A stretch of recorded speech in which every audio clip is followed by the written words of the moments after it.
মইনাহঁত কি খবৰ তোমালোকৰ? ভালে আছানে? স্বাস্থ্য ভালে ৰাখিবা দেই।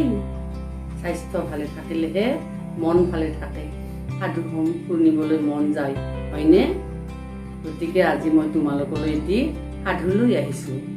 সাধুটোৰ নাম হ'ল এহাল কপৌ চৰাই আৰু এটি পৰুৱা। কপৌ চৰাইটো জানো তোমালোকে, আৰু পৰুৱা জানো নহয়?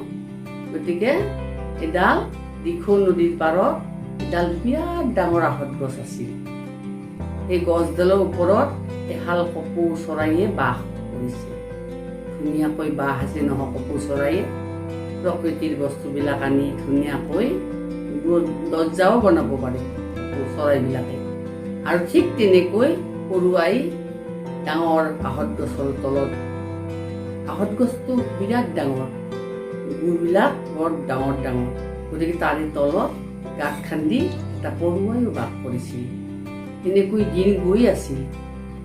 এদিন পৰুৱাটোৱে নদীত পানী খাবলৈ যাওঁতে তাক উটুৱাই লৈ গ'ল। গতিকে সেই দৃশ্যটো ওপৰৰ পৰা মতা কপৌটোৱে দেখা পালে। ওচৰ চুবুৰীয়া আৰু সহায় কৰিলে ভাল বুলি ভাবি তৎক্ষণাৎ মতা কপৌটোৱে গছৰ পাত এটা ছিঙি পানীত উটুৱাই দিলে। আৰু সেই পাতটোকে আশ্ৰয় কৰি কপৌটো পানীৰ পৰা উঠি পাতটোত উঠি গ'ল। উঠি যোৱাত কপৌটোৱে কি কৰিলে, এই পাতটো ঠোঁটেৰে তুলি আনি পৰুৱাটো বচালে, মৃত্যুৰ পৰা সাৰি গ'ল। কিন্তু এদিনাখৰ কথা আকৌ বেলেগ এদিনা চিকাৰীয়ে চিকাৰ কৰিবলৈ আহি সেই ডাঙৰ আহঁত গছজোপাৰ তলত জিৰণি লৈছিল। এনেতে ওপৰৰ ডালত কপৌ চৰাই দুটাই শান্তিৰে গীত গাই আছিল, শান্তিৰ গীত।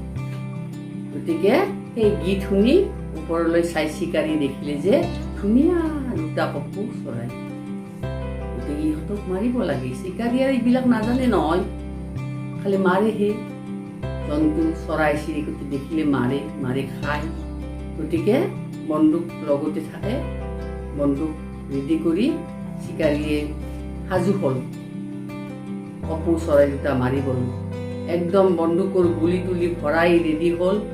এনেতে পৰুৱাটোৱে সেইবিলাক লক্ষণ চাই আছিল চিকাৰী। পৰুৱাটোৱে ভাবিলে বাপৰে বাপ, এতিয়া কপৌ চৰাই দুটা এই চিকাৰীয়ে মাৰিব। গতিকে ঠিক তেতিয়াই বন্দুক যেতিয়া ৰেডি হৈছে, এই পৰুৱাটোৱে চিকাৰীৰ ভৰিত কামোৰ মাৰি দিলে।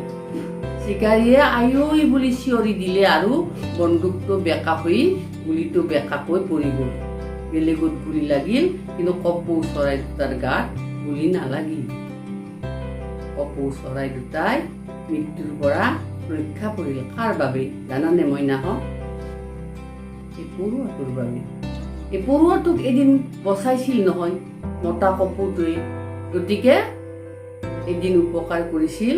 গতিকে পৰুৱাটোৱে সেইদিনাও চৰাই দুটা উপকাৰ কৰিলে, মৃত্যুৰ পৰা বচালে।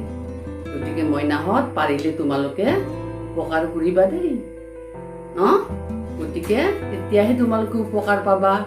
আৰু যিমান পাৰা তোমালোকে মানুহক উপকাৰ কৰাৰ কাৰণে চেষ্টা কৰিবা, নহয়নে মইনাহঁত? তেতিয়াহে ভাল লাগিব। গতিকে আজিলৈ মই আৰু